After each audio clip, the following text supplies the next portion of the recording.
Eu acredito muito que nós precisamos nos preparar para andar em mais autoridade.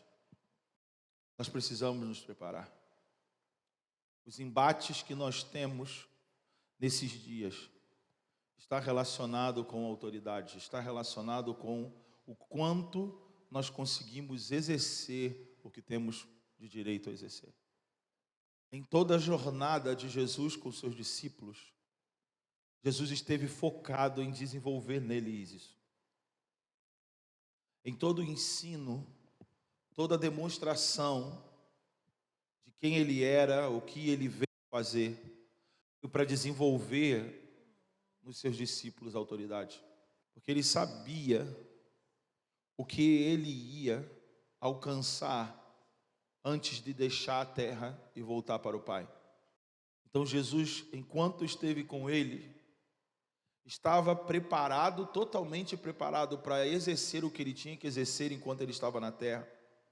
Ou seja, ele tinha claramente o caminho que ele tinha que trilhar, ele sabia claramente o caminho que ele tinha que trilhar para alcançar o que ele veio alcançar na terra. E enquanto ele esteve executando isso, essa obra, ele estava desenvolvendo a autoridade nos seus discípulos. Essa foi a principal base da vinda de Cristo, como homem. Porque Jesus, Cristo, não veio para resgatar uma autoridade que era dele perdida. A questão não era, o que estava em voga nesses momentos, não era o que Deus era capaz de fazer, e aí Deus fazia através do Filho, e aí as pessoas se convenciam que Deus, uau, Deus é Deus. Ele veio exatamente recuperar uma autoridade que foi atribuída à própria humanidade. Cristo não veio para tomar a autoridade para ele. Ele veio para retomar a autoridade que é nossa, para poder nos dar a autoridade. Quando Deus criou o homem, ele criou o homem em toda a autoridade. O homem tinha toda a autoridade. E ele coloca o homem e a mulher no jardim do Éden com toda a autoridade. Porque Gênesis 1:26, Gênesis 1:28 fala sobre toda a autoridade. Os textos dizem que Deus criou o homem à sua imagem e semelhança. Isso é autoridade. Salmo capítulo 8, versículo 3 diz que fizeste um pouco menor do que os anjos e o coroaste de glória e de honra. A autoridade. O homem foi criado em autoridade. O homem foi criado em glória, em honra, para exercer a autoridade. E deste-lhes domínios sobre todas as coisas criadas. A autoridade. Sujeite a terra, domine. O homem foi criado em autoridade. O homem tinha mais autoridade do que o diabo. Porque o homem foi criado em autoridade. E Deus disse para o homem no jardim: cultive e guarde o jardim. Pensa comigo. Se Deus pede para você guardar o lugar, é porque esse lugar sofria ameaças. Tudo porque quando Deus criou o homem, ele deu uma autoridade ao homem que Satanás, antes chamado Lúcifer, não aceitou. Lúcifer nunca quis o lugar de Deus, nem o lugar de Cristo. Lúcifer queria o lugar que Deus deu ao homem. O problema do diabo não é tentar ser maior que Deus, porque de tudo que o diabo é, ele não é burro. Ele não tinha como tomar o lugar de Deus, porque Deus, isso ele sabia, Deus é o sustentador da criação. Se Deus sai do lugar dele, vamos imaginar isso, tudo é destruído. É como se a gente entendesse que Satanás queria tirar o pilar do universo. Se ele tira o pilar do universo, ele não tem como sustentar o universo. Está comigo? Ele não era doido de entrar numa luta que ele não tinha como lidar com a conquista dela. Mas o problema dele é o que o autor de Salmos diz: os céus dos céus são do Senhor, mas a terra ele deu ao homem. Satanás desejou o nosso lugar no plano de Deus. Ele não aceitou o fato de nós sermos um pouco menor do que os anjos e ser coroado de glória e de honra. Esse é o problema dele. É tanto o problema dele que em Gênesis 3,15, Deus prega o evangelho dizendo: porém inimizade entre os descendentes da serpente e os descendentes da mulher. E ele lhe pisará a cabeça e a serpente lhe ferirá o calcanhar. Ou seja, um ser humano iria de novo subjugar Satanás. Mas isso ia ser por meio do sofrimento. E o que Deus fala aqui para Adão, Eva e a serpente é a parábola do joio. Lembra? Veio o agricultor, lançou as sementes de trigo, ele dorme, à noite vem, o outro lança a semente do joio. É exatamente Gênesis 3,15. Duas sementes, dois descendentes, tendo inimizade um contra o outro. Então o homem foi criado em total autoridade. O que Satanás trabalhou foi tirar ou usurpar e utilizar da própria autoridade que Deus deu ao homem para poder expandir o seu império. Por isso Deus colocou o homem no jardim do Éden para cultivar e guardar. A palavra guardar, tanto no hebraico quanto no grego, ela tem um sentido de exercer juízo. O guardar é exercer juízo, o guardar é decidir conforme o padrão de Deus. Por isso Jesus fala que aquele que tem os meus mandamentos e os guarda, esse é o que me ama. O que é guardar os mandamentos? Guardar os mandamentos é fazer com que o padrão de Deus venha reger a nossa vida. Eu tomo decisões segundo o padrão de Deus. Isso é julgar. Quando a serpente entrou no jardim, ele fez o homem e a mulher tomarem decisões contrárias ao padrão de Deus. Então, Deus coloca eles para guardar o jardim, para que eles pudessem tomar decisões de acordo com a palavra de Deus. A árvore do conhecimento do bem e do mal era uma árvore de julgamento, de tomada de decisão. O homem não precisava dela para decidir. O homem tinha a palavra de Deus para decidir. Então, o problema não foi só Satanás conversar com Eva. O problema foi Adão permitir Satanás estar no Éden. Ele tinha que ter expulsado Satanás do Éden e não deixar ele conversar mais com a mulher, porque o homem tinha toda a autoridade. Quem mandava na terra era o homem. Satanás não mandava em lugar nenhum. E não é que ele tira a autoridade do homem, ele usurpa. Por isso que Satanás não tem um reino, ele tem um império. Ele se utiliza da autoridade de outro. Ele desenvolveu o seu império através de uma atividade parasita. Um parasita só mantém a vida por causa de outro corpo vivo. E o homem experimenta a morte não por causa do diabo, mas por causa do pecado. E o pecado não foi o diabo que inventou, foi o homem. Deus não disse: se você comer da árvore você vai pecar. Deus disse: se você comer da árvore você certamente morrerá. Então o pecado é a condição de morte espiritual até alcançar a morte corpórea. Esse é o estado de pecado, o estado de morte.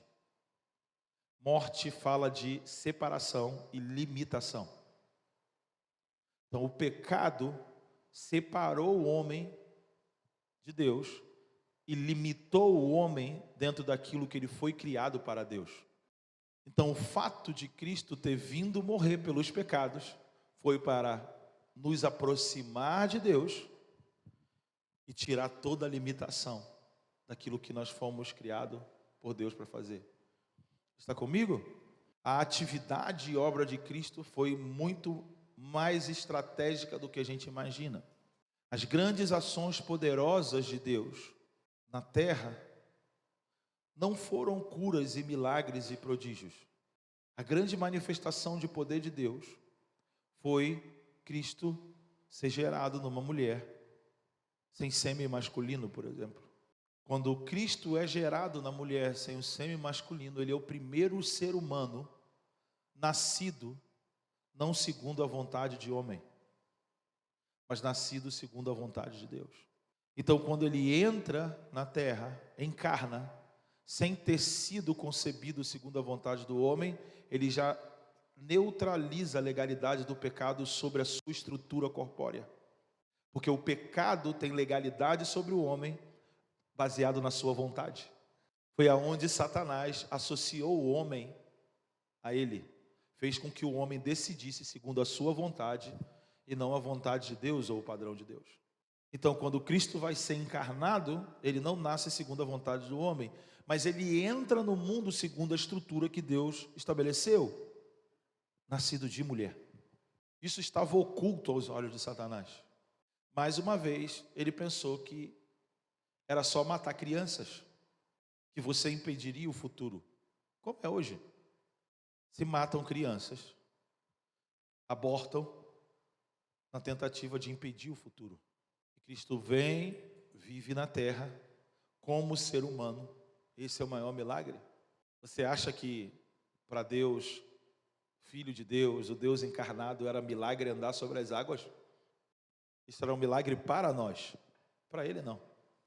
Ele andava sobre as águas, ele multiplicava os pães, ele curava os enfermos, expulsava demônios, porque ele estava dando um espetáculo para toda a criação.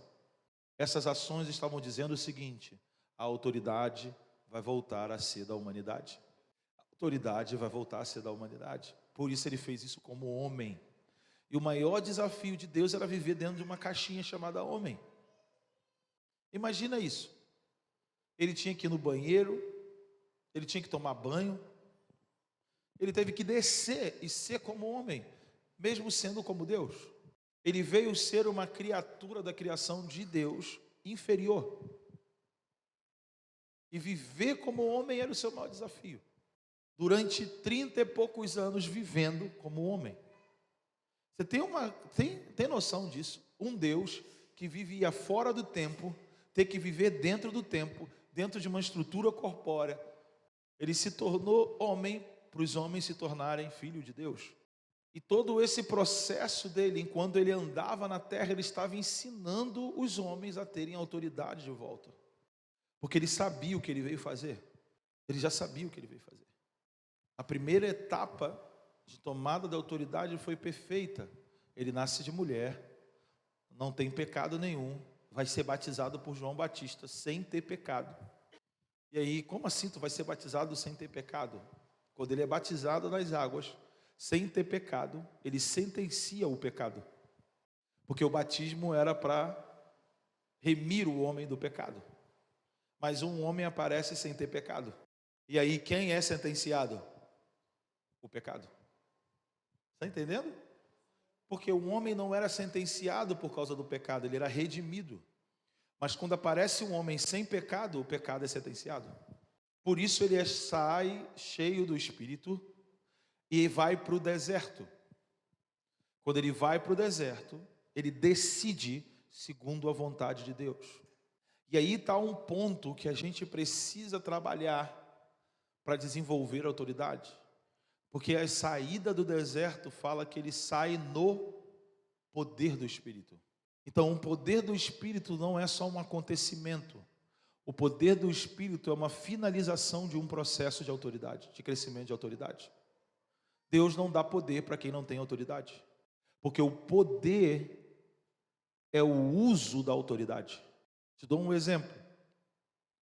Lembra do centurião romano que chega e fala: Jesus, o meu servo está doente.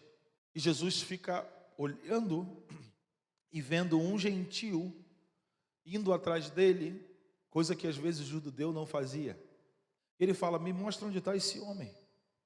Ele fala: não. Eu sou um homem de autoridade. Eu entendo como a autoridade funciona. Basta que você dê uma palavra, porque eu sei o que dizer para os meus soldados. Vão e eles vão e executam. Voltam para cá, vai para lá. E eu sei como funciona a autoridade. Diga alguma coisa. E Jesus vira e fala: eu não vi tamanha fé em Jerusalém como desse homem. Aí, nessa conversa, Jesus está dizendo que fé é igual a autoridade. Fé move a autoridade.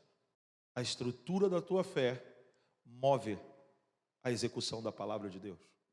Quando a gente entende a autoridade, a gente move a autoridade pela palavra de Deus de uma maneira sem limites. E Jesus falou, vai, ele já está curado. O cara voltou para casa. Não fez 24 horas de oração. Não fez campanha. Não fez jejum. Nada. Ele tinha fé para viver no nível de autoridade que Jesus veio trazer para a terra. Ele tinha fé. Ele tinha uma fé que cria que as realidades poderiam ser mudadas pela palavra de Deus. O como ele compreendia a autoridade fez com que Jesus movesse a autoridade que ele tinha. O como nós compreendemos a autoridade é que vai movimentar essa toda autoridade que Jesus disse que tem. O centurião era um homem de autoridade. Então ele sabia como exercer a autoridade. Então a compreensão dele de como exercer a autoridade acionava a toda a autoridade. Está comigo?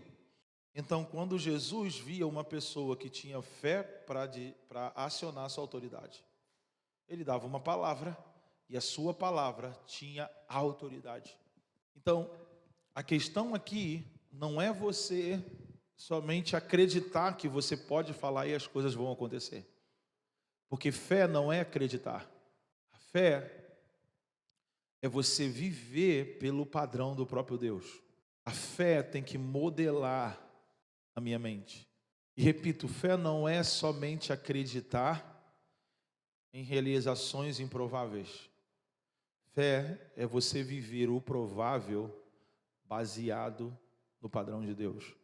Nós precisamos ter fé para ser fecundo, para crescer, para frutificar, multiplicar. Ou seja, eu preciso ter fé para ser homem, ter fé para ser marido, ter fé para ser pai e até ter fé para ser pastor. Porque ter fé é viver o padrão de Deus. Quando fala de Abraão pela fé, Abraão não dirigiu uma congregação. A fé foi ser pai, fora da sua estrutura. Ou seja, Deus demorou para dar Isaac, não é porque Deus queria fazer Abraão sofrer, é que Abraão tinha que compreender que nada ia ser feito pela sua própria força, era vontade de Deus. Por isso Deus esperou Abraão ficar velho, e velho mesmo, e a mulher chegar na menopausa. Zero de capacidade corpórea para gerar um filho, de ambos. E Deus falou, agora sim, agora você vai fazer o que não é possível você fazer, para que você entenda que sou eu que dou esse filho. Depois ele pensou que esse filho era dele, e Deus falou assim, Abraão, me dá seu filho. Quando Deus pediu Isaac a Abraão, Deus não queria Isaac. Todo mundo fala, prega, né? Não sei se você já pregou. Entrega o seu Isaac. E Deus fala. E desce. Entregou Isaac chorando. A história não termina assim. A história termina com Isaac descendo de Abraão, com Abraão do monte. Então pega o seu Isaac de volta, porque você vai precisar dele.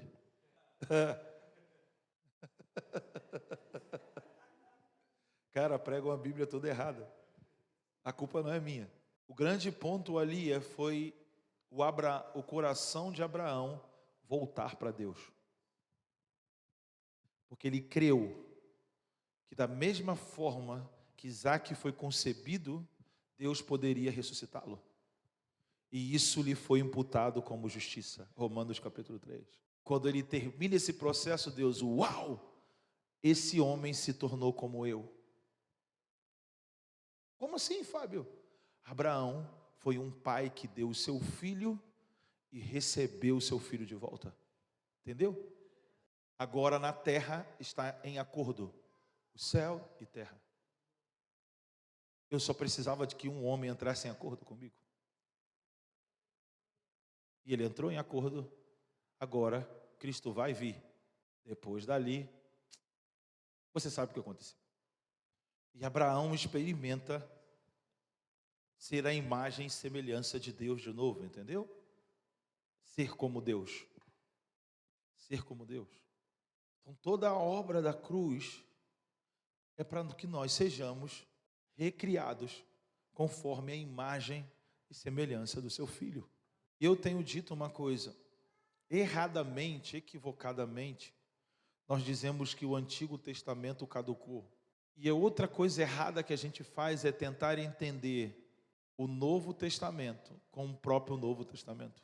E a gente acha que o Novo explica o Antigo Testamento. Não. O que explica o Novo Testamento é o Antigo. Porque o Novo Testamento é o cumprimento do que Deus disse no Antigo.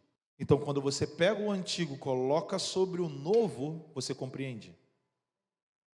Porque o Antigo é sombra e o Novo é realidade. Porém, não é uma realidade visível totalmente. Você precisa da sombra para enxergar essa realidade. Porque a sombra é a sombra dos bens vindouros. Não é a sombra do passado. O Antigo Testamento é a sombra do futuro. Por isso a gente quer entender Apocalipse sem antes primeiro entender Gênesis.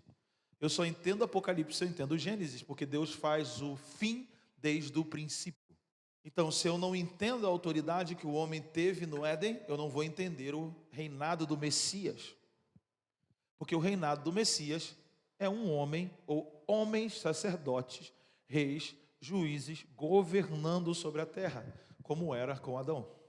E durante toda a história de Israel, Deus foi mostrando isso. Por isso ele levantava juízes, levantava sacerdotes, levantava reis, levantava profetas, levantava juízes, porque ele estava mostrando como vai ser o futuro. Um reino de sacerdotes. Porque no futuro, só governa com Cristo quem é sacerdote. Não é quem é crente, entendeu? Amém, obrigado pelo seu amém. Isso quer dizer, fala qual é o nosso trabalho hoje. Nosso trabalho é tornar as pessoas sacerdotes. Isso é trabalhar para Cristo. Trabalhar para Cristo não é ganhar almas. Quem ganhou almas foi Cristo. Ele que morreu. Você está aqui. Você tem que fazer discípulos, formar sacerdotes. E às vezes, erradamente, nós dizemos que o foco é quem está lá fora e não quem está aqui dentro. Eu não acredito nisso.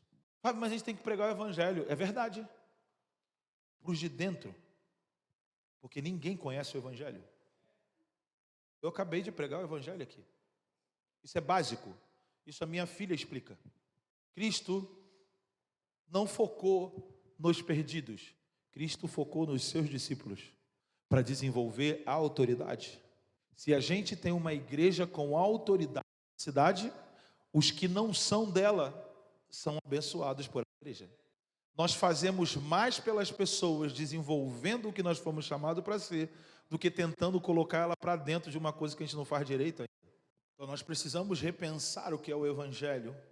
Nós vivemos de reuniões intensas com atividades baixas, entendeu? Está errado. Nós precisamos ter mais atividades e menos reunião. E se a gente anda com um padrão de fé para desenvolver a autoridade, qualquer problema que um membro seu tiver entendendo a sua autoridade, basta que você libere uma palavra. Você não precisa fazer um gabinete. Você está entendendo quem está complicando as coisas para nós? Somos nós mesmos. E o diabo gosta disso. Porque ele está nos matando, nos colocando cargas que não era para a gente ter. E a carga faz com que você veja as circunstâncias com uma ótica errada. A carga faz com que você veja problemas no que não é problema. A gente foca energia na coisa errada. Quando o povo estava no Egito escravo, a astúcia de Faraó foi colocar sobre o povo o quê? Cargas. Por que Faraó pensou isso? Em Atos capítulo 7, Estevão explica, dizendo que o Faraó usou de astúcia e aumentou o trabalho e as cargas no Egito, ao ponto de os pais tirarem a esperança dos vossos filhos. Os pais começaram a falar para os filhos, olha, vamos nos acostumar com isso, Porque aquilo que Deus prometeu a Abraão não vai se cumprir. Porque o trabalho só aumenta, a carga só aumenta, não conseguimos ver futuro. Não conseguimos ver esperança. E hoje, dentro da igreja, é comum a gente dizer assim, não, ter filho dá muito trabalho. Ter filho é caro. Gente, pensar assim é pecado. Isso é pensamento do espírito desse mundo. O nosso Deus mandou a gente ser fecundo. A Bíblia é o padrão de Deus. Isto é viver por fé. Viver o padrão de Deus. Não dá para ter filho, não. Pô, minha esposa fica pedindo para eu ficar com meus filhos, não dá nem tempo de eu ler a Bíblia. Realmente Deus vai ficar revoltado com você, porque você foi brincar com o seu filho ao invés de ler a Bíblia. Deus é louco. Realmente Deus não vai te dar espírito, porque você ao invés de estar lendo a Bíblia, foi brincar com o seu filho. É verdade, Deus não aceita isso. É igual a mãe que acha que eu estou perdendo, porque eu estou lá fora cuidando do meu filho, estou perdendo o que está acontecendo aqui dentro. Eu falo lá na igreja. É verdade, Deus realmente é injusto. Enquanto você cuidando do seu filho, você vai perder o que ele está fazendo na reunião. Nossa, realmente você tem razão. Esses pensamentos é viver por vista e não por fé. O centurião falou, diga uma palavra e o meu servo é curado. Porque uma mãe fala, Senhor, a minha alma te engrandece quando eu estou com meu filho. E você recebe aquilo que a pessoa demorou 2 horas ouvindo alguém para receber em 10 minutos. Cara, eu fiquei falando isso 1 ano na nossa igreja local. 1 ano. Que a mãe não está perdendo o pai. Explicando sobre isso. Um dia, escuta essa. A gente estava numa reunião e veio uma visitação do Espírito muito, muito forte. E eram ondas que a gente via que o Espírito fazia assim sobre nós. Tanto que as pessoas caíam de lado, não para trás. E daqui a pouco uma gritaria no andar de cima onde só estavam as crianças. A gente subiu correndo e todas elas no chão falando em línguas. As professoras, elas... Porque Deus não é injusto. Quando acontece algo assim na nossa congregação, sabe o que as crianças fazem? Elas descem da sala delas para o lugar de reunião. Elas falam para o professor, tia, a gente tem que estar lá embaixo, né? É verdade, vai todo mundo lá para baixo. Minha filha é a primeira, tem 10 anos, e interage, eu estou vendo um anjo, olha aí. Que bom, filha, você está vendo. Padrão de fé não é só intensidade, é constância e essência. Essência e constância, entendeu? Essência e constância. Essência e constância. Todo mundo fala que a minha cidade é uma cidade difícil, perigosa. É verdade, mas Rio de Janeiro é uma cidade maravilhosa. Deus está fazendo a gente orar mais. O foco não é a violência. O foco é que Deus está fazendo a gente orar mais. Para se viver no Rio de Janeiro tem que orar mais. Isso é muito bom. Nós vivemos uma outra experiência relacionada à autoridade. Nós mudamos para um prédio novo. E em meio à obra, para a gente entrar, antes de ter qualquer reunião, a gente está no lado de fora conversando e passa um casal de morador de rua brigando e um xingando o outro. Quando passa de frente o prédio, tudo desligado, não tinha reunião, não tem placa, nada. Um vira para o outro e fala assim, você está me xingando desse jeito na frente da igreja? A gente olhou assim, como é que ele sabe que tem igreja aqui? Que a igreja nem veio para cá ainda, a gente ainda estava reunindo no outro prédio. Você está brigando comigo na frente da igreja? E em menos de 2 meses que a gente está lá, já foi pai de santo, já foi muçulmano, já foi até pastor de igreja para ver o que a gente faz. É diferente, né? Não sei. E o muçulmano ainda pediu um telefone emprestado para ligar para a Turquia. A autoridade. Não é barulho. A autoridade. Essência e constância. Depois de ser batizado, Jesus foi levado para o deserto. Ele foi batizado, cheio do Espírito, e foi levado para o deserto. Do deserto, ele sai no poder do Espírito. Essas 2 etapas anteriores, ele toma a autoridade. Autoridade sobre o pecado e autoridade sobre os males do pecado. Está comigo? Quando ele vai para a cruz, na cruz ele exerce a autoridade que ele tomou. Na cruz ele está sentenciando de uma vez por todas o império das trevas, toda a legalidade que Satanás tinha sobre a terra. Ele sentencia, é o que o Paulo fala em Colossenses capítulo 2. Na cruz ele rasgou o escrito de dívida que era contra nós, despojando. Despojar é tirar. Principados, potestades, e sobre eles triunfou. Ele tirou todas as armas, ele tirou todos os direitos, tudo, ele despojou e triunfou. E diz também o texto, e os expôs publicamente. Esse é um termo que fala de uma prática militar, que quando o conquistador tomava um território, ele pegava o principal regente daquela cidade, um prefeito, um governador, amarrava a corda no tornozelo e saía cavalgando sobre todo o território, mostrando, eu mando aqui agora. Deus fez tudo isso, Cristo fez tudo isso enquanto estava na morte saindo dela. E ele volta no poder da ressurreição. Volta para reiniciar, ou reiniciar a recriação de todas as coisas. Então a morte de Cristo fala do fim de toda a regência do império das trevas sobre a vida humana. E a ressurreição fala de um novo tipo de humanidade que vai existir na terra. Está comigo? Mas o ponto principal desses acontecimentos está, na minha opinião, está aqui, na tentação. Porque na tentação é o embate de tomada territorial. No jardim do Éden é Satanás que entra nele. Okay? Satanás que entra no território que Deus colocou o homem. No deserto, o Espírito leva Jesus para o território onde estava Satanás.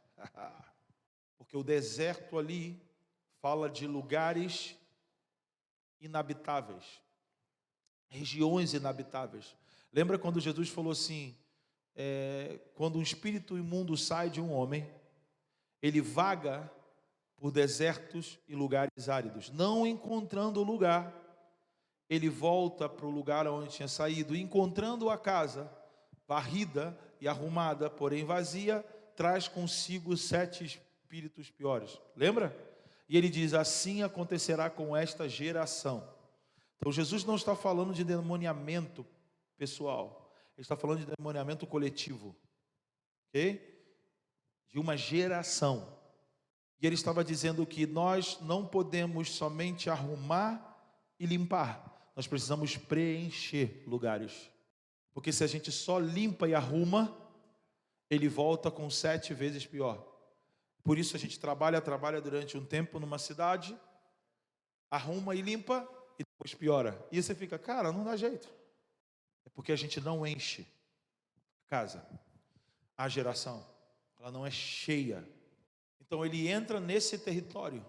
E os embates que ele tem ali com Satanás são embates que o homem tem contra Satanás. O primeiro embate é na necessidade do homem. O primeiro embate. Isso está em Mateus 4, Lucas 4. Sei que não precisa abrir, mas se você quiser depois ler, eu acho bom. O texto diz, e Jesus tendo fome depois de jejuar durante 40 dias e ter lutado com bestas e feras. E veio Satanás e falou o quê? Se tu és o Filho de Deus, mande que essas pedras se transformem em pães. Satanás está provando a necessidade dele. A necessidade do seu estômago e a necessidade de quem é você. Quem é você?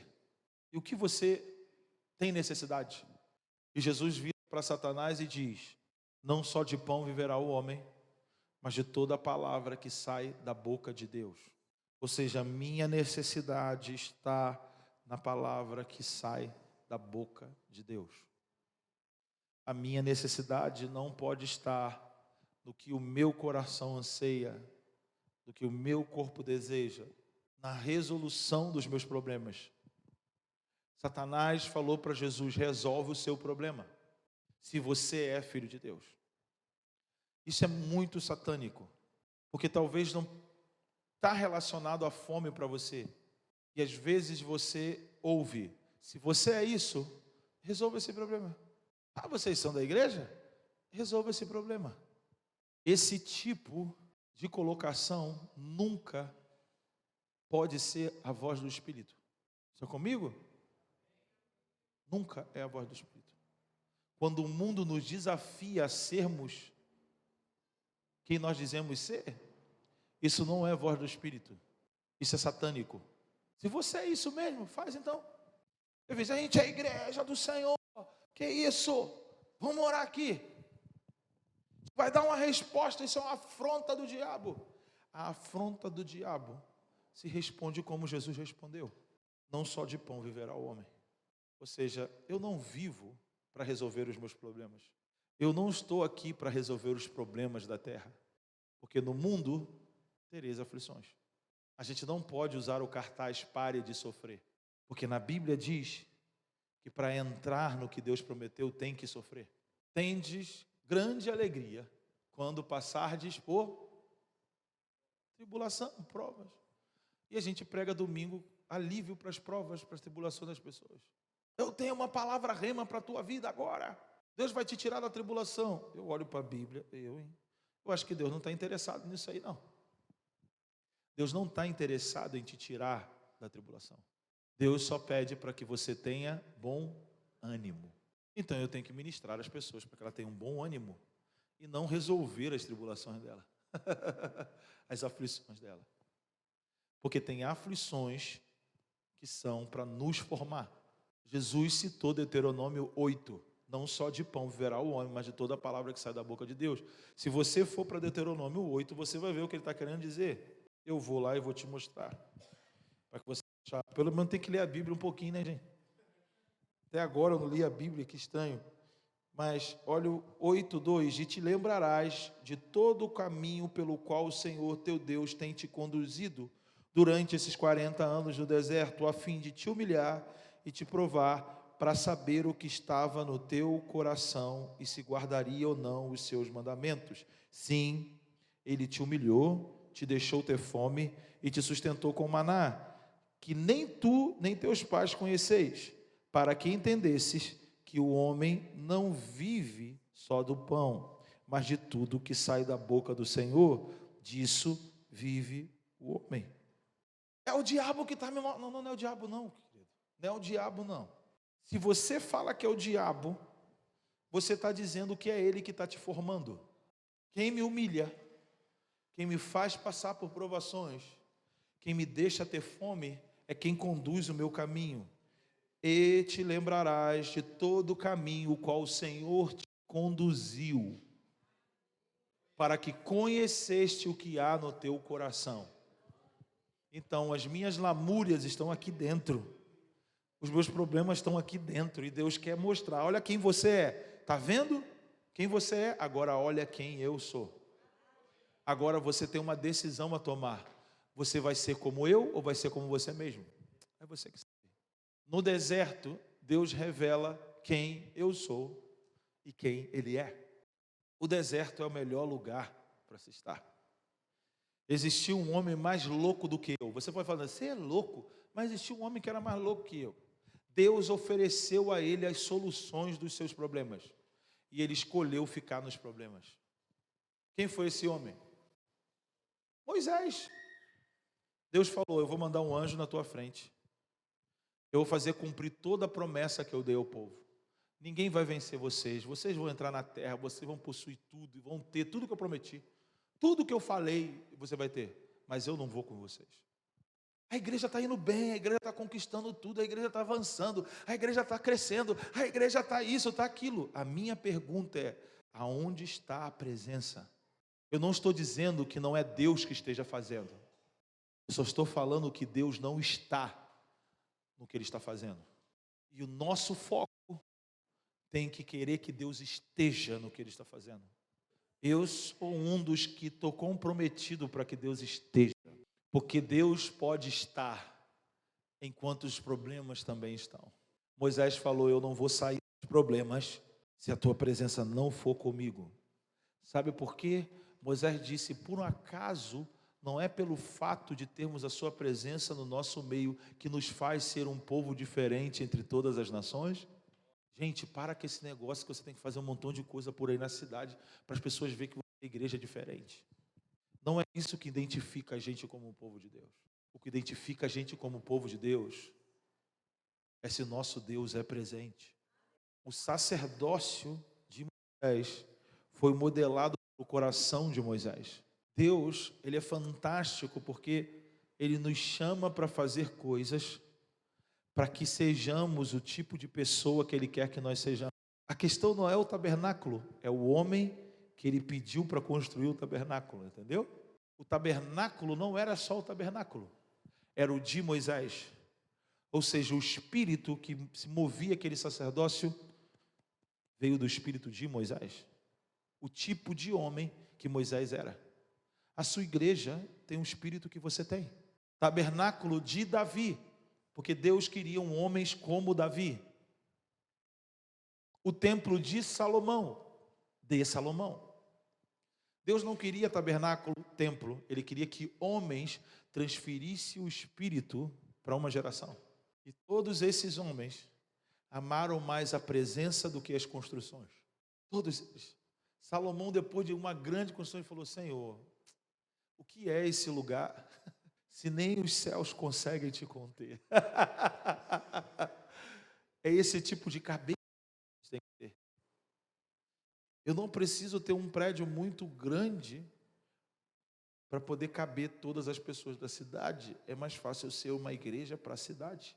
A quantidade de pessoas que eu tenho na minha congregação está totalmente relacionado com o que eu fui chamado para fazer.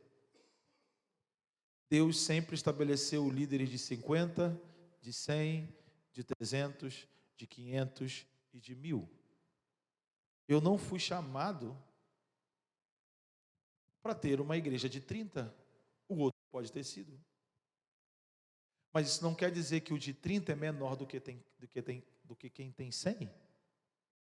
Porque todos estão no mesmo ministério. Então, ser bem-sucedido no ministério é se você está andando de acordo com o padrão de Deus. Agora a moda não é mais ter membros, né? A moda é outra. A moda agora é quantos pastores andam com você? Eu falo, nenhum. Não, nenhum. Eu ando com alguns, mas comigo não anda ninguém. Antigamente, pastor, quando estava pastor, falava assim, e quantos membros tem lá? Ah, que benção, hein? A minha também está assim. Agora o papo é outro. E quantos pastores você consegue reunir lá na cidade? Eu falo, nenhum. Nada não. Não, ninguém. Não, eu ando com alguns pastores.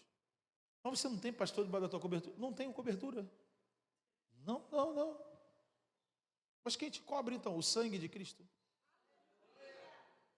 Mas quem é seu pai espiritual? Ah, ele está lá na Argentina. Mas qual o tamanho da sua rede? Pequena. Somos poucos. No Brasil todo? Não sei. Quantas pessoas andam com você? Não sei. Eu não vou entrar nesse espírito. Isso não é de Deus. Isso é desse mundo. Eu não vou transformar pedras em pães, entendeu? A questão não é se você tem capacidade para transformar as pedras em pães. Cristo tinha. Ele teve a autoridade para não transformar. Tirei agora meia tonelada das costas do pastor. O ponto é, se você está habitando um povo preparado, não é quantas pessoas você tem. As pessoas me perguntam, Fábio, como é falar para 7.000 pessoas? A mesma coisa que falar para 7. Porque se você for contando, reduz, vai ter 7 no final. Foi isso que Satanás falou, está vendo esses reinos? Eu posso te dar se você se prostrar e me adorar. Eu dou autoridade e glória deles para você. E Jesus falou. Jesus, falou isso. Jesus, presta atenção. Só o Senhor Deus adorarás e a Ele prestará culto. Jesus falou, essa autoridade e glória se toma pelo sacerdócio. Ele não falou que não ia tomar autoridade e glória. Ele falou, só o Senhor Deus adorarás, e a Ele prestará culto. Porque o sacerdócio traz glória, a glória traz a autoridade. Ele falou, eu vou tomar, mas não do seu jeito. Eu vou tomar pelo sacerdócio. Eu preciso formar sacerdotes, eu preciso formar pessoas. E é uma febre no Brasil de casa de oração. Casa de oração sem sacerdotes não é casa de oração.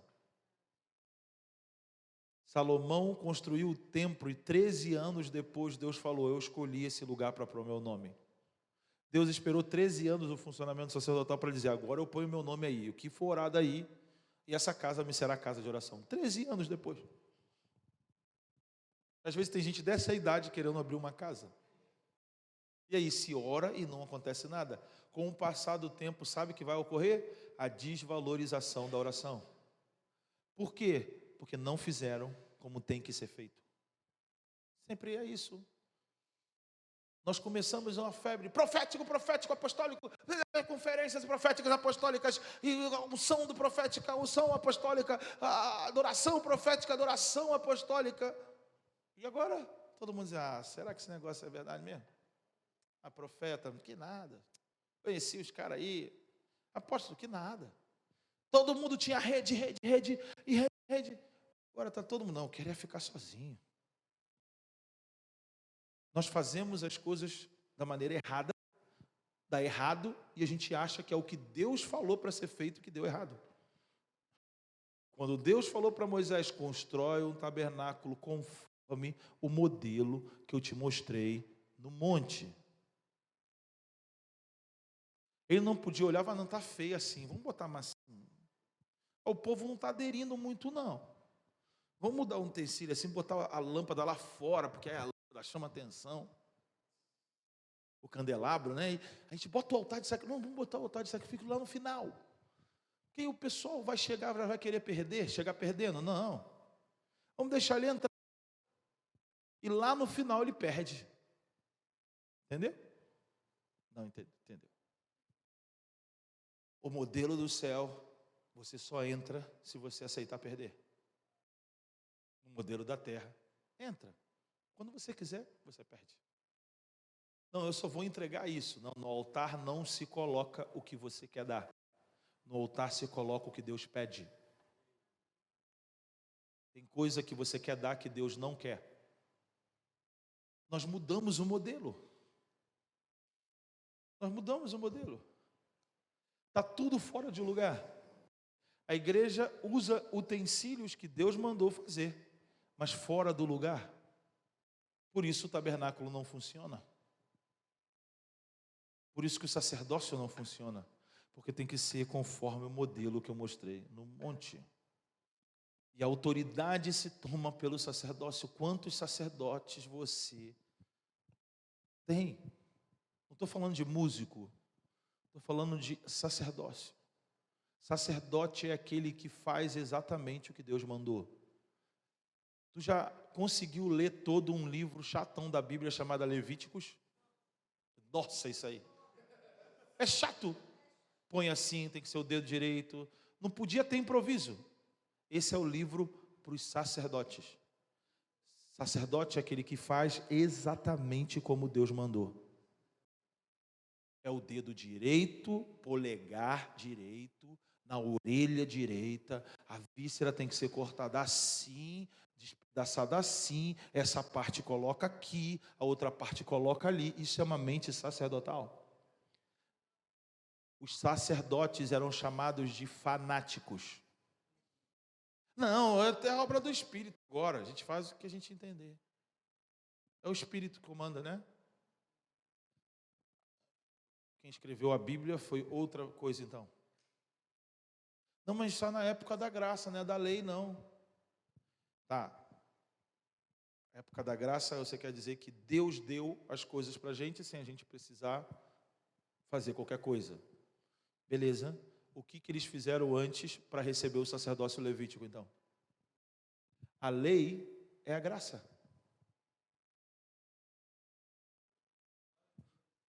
O que o povo fez antes para receber a lei? Nada. Recebeu de graça também.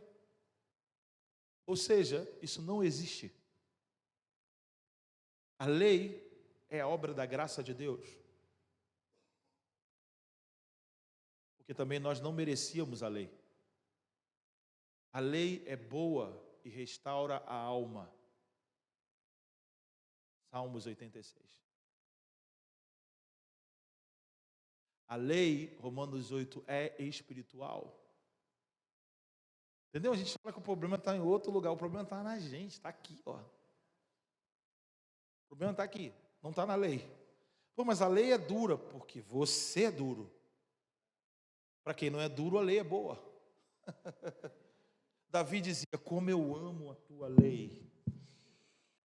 E você que não gosta do que a lei diz, não, nós estamos no tempo da graça. Então você está querendo dizer que você é melhor do que o homem segundo o coração de Deus, que escreveu dizendo, eu amo a tua lei. Eu amo a tua lei. Cada não de Deus é o amor dele demonstrado por mim. Como um pai que diz não para um filho, porque ama. Não põe a mão aí, não sobe assim, não, o filho fica assim na crise, pô, tudo é não. Entendeu? E é assim, são 10 não, e é tudo amor, porque ele estava começando a criação dos seus filhos. Quando um filho aprende a obedecer, a lei é boa. É isso que a Bíblia diz. Gálatas 4. A lei foi um tutor, um pedagogo. Não faça isso, não faça aquilo. Chega uma hora, pela prática da justiça, você tem faculdades, você tem estrutura para discernir entre o bem e o mal. Porque a lei te faz temer a Deus e o temor te dá sabedoria para viver. O Espírito e a lei trabalham juntos. O Espírito que me convence, não adulterarás. É o Espírito que me convence, não matarás. É o Espírito que me convence, porque eu não tenho como obedecer à lei. Por isso Deus deu o Espírito para que eu aprenda a obedecê-la. Por isso hoje é pelo Espírito, não é pela lei. Porque a lei não podia me aperfeiçoar. Mas hoje, pelo Espírito, a lei pode me aperfeiçoar. Então, o que Paulo escreve, lance fora do meio de vocês, imoralidade, avareza, são os 10 mandamentos, gente. Inclusive, a gente tem que decidir se são 10 ou 9, né? Não é verdade? Guardar o sábado é um dos 10, não é? Isso aí eu não vou falar agora. Senão vai dar um trabalho. Mas está tudo bem. E por último, Satanás fala para ele, olha, lança-te daqui, abaixo. Porque está escrito que aos teus anjos dará ordem ao respeito para que não deixe que você tropece em nenhuma pedra. Ele diz, não tentarás o Senhor teu Deus. Isso fala de sabedoria. Isso fala de inteligência. Não, eu vou subir no morro lá porque eu vou lá. Meio do tiroteio, eu tenho fé que eu não vou ser atingido. Sabe essas coisas? Não, não vai acontecer nada comigo não, porque eu sou homem de Deus. Gente, tudo isso é orgulho. Tentar transformar as pedras em pães. Se jogar para ver se Deus vai te segurar mesmo. Tudo isso é raiz de orgulho. E esse é o lugar aonde Satanás trabalha. Na independência. Satanás usa de astúcia, porque ele faz você pensar que você está dependendo de Deus. Isso que ele tentou fazer com Cristo. Transforma essas pedras em pães. Opa, não só de pão viverá o homem, mas de toda palavra que sai da boca de Deus. Lança-te aqui abaixo. Não, Deus não pode ser tentado. Está vendo essa autoridade e glória desse reino? Me adora. Não, só o Senhor Deus adorarás. Parece que Jesus está recuando. Não parece que ele está recuando? Tipo assim, o cara está te chamando para e você está falando, não, isso aí não. Não, isso aí não. Você é covarde, então está com medinho, né? Não vem então. Na verdade, o que Jesus está fazendo diante de Satanás é se humilhando a Deus. E no final de tudo diz que Satanás foi embora, esperou um outro momento oportuno para voltar. Aí Tiago vem e escreve para a gente: humilhai-vos debaixo da poderosa mão de Deus, resisti ao diabo e ele fugirá de vós. Isso é exercer autoridade. E depois Jesus saiu no poder do Espírito. A autoridade se desenvolve com humildade, com mansidão, para exercer o poder. Nós estamos falando muito de avivamento. Tudo bem. Mas nós precisamos ter uma estrutura que vai conter o poder. Nós precisamos sair no poder do Espírito. E aí eu tenho comigo algumas coisas que eu não sei bem. Se esse derramamento é algo que só vai acontecer por acontecer, ou se depende em como nós vamos andar nos processos para que ele possa acontecer. Entendeu a diferença? Eu não sei se isso virá por o nosso muito clamar, porque isso veio até Jesus em processo. Em Atos, antes de Atos 2, teve processos que procederam, compreensões que vieram. Porque Deus está formando um povo, edificando o seu corpo. Ele não está só simplesmente promovendo eventos. Pentecoste não é um evento, derramamento, avivamento não é um evento.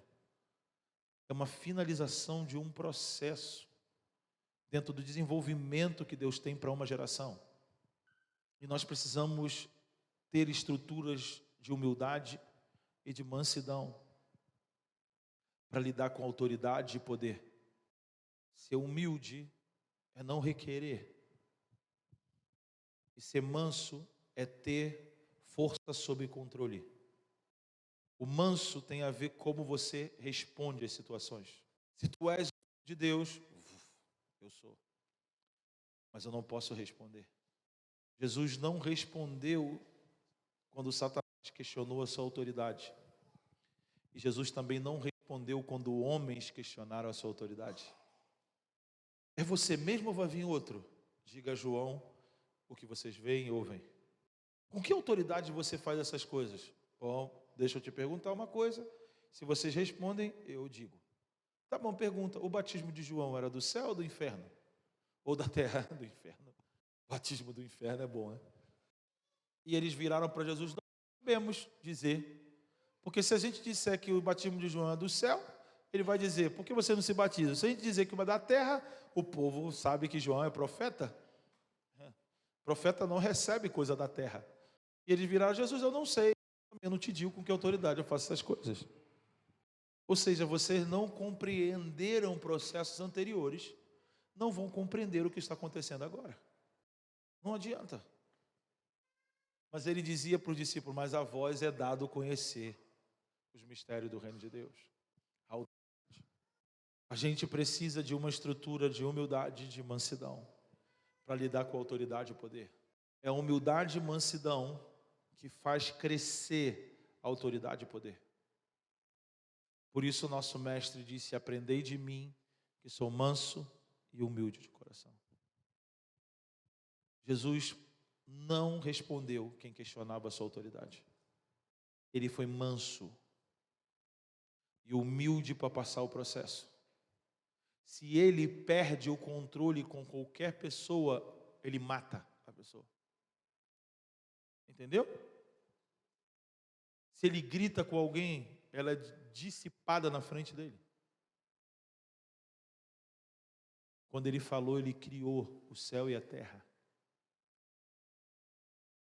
Ele tinha mansidão, força sob controle. Quando Pilatos fala para ele, você é rei, é? Porque se ele fala, eu sou o rei, vem um exército de anjos para aquele lugar e tirei dali. Ué, se a palavra dele curava o cara que estava longe, ele tinha que cuidar com as palavras. Isso é ser manso. Por causa do nível, do tamanho de autoridade que ele tinha, entendeu? Quanto mais autoridade, mais força sob controle. Quando ele foi ressuscitar Lázaro, ele falou, só tira a pedra de um túmulo, e ele fez questão de falar só um nome. Porque se ele fala, quem está morto vem,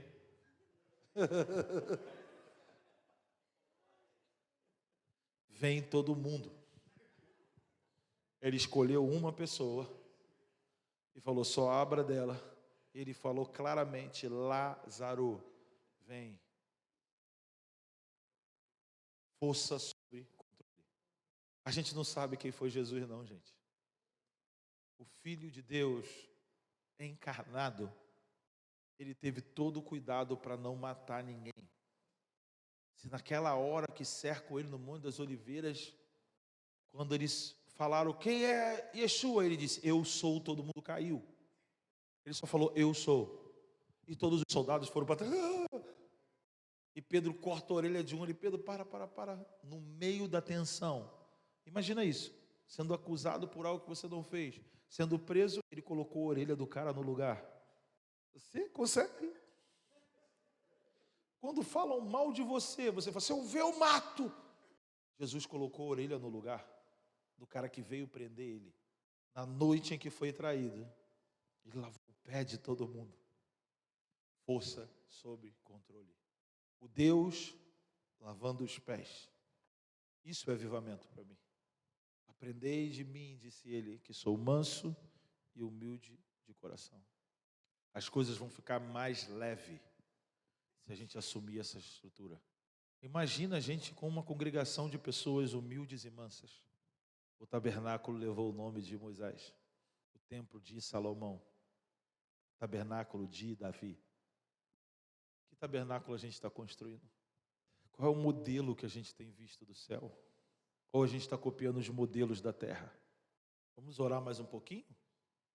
Vamos orar.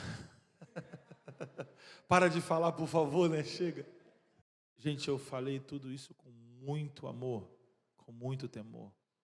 Eu sirvo a igreja desde 2004, como ministério itinerante. Eu amo a igreja. Eu acredito na igreja. Eu estou falando tudo isso porque nós vamos ser esse povo. Eu estou dando a minha vida por isso. Eu quero que nessa manhã seja tirado de vocês peso, ideias equivocadas sobre o ministério. E eu vim para servir vocês. Eu sei que vocês amam a Deus. Porque senão você não estaria aqui essa hora. Eu não desprezo isso. Eu sei que vocês amam a Deus. Sei que vocês são homens e mulheres de Deus. E as minhas palavras são para te fortalecer e não te desmerecer. Eu honro a vida de vocês nessa manhã, por vocês estarem aqui. Mas deixa o Espírito te convencer. Porque o meu desejo é ver vocês com congregações fortes, com membros fortes. Homens de 100 para os de 100, homens de 500 para os 500, homens de 1000 para os de 1000, homens de 10.000 para os 10.000. E a gente se relacionando como um povo de autoridade, não pela quantidade. Eu sou amigo de homens que têm igreja de 5.000, de 10.000 pessoas.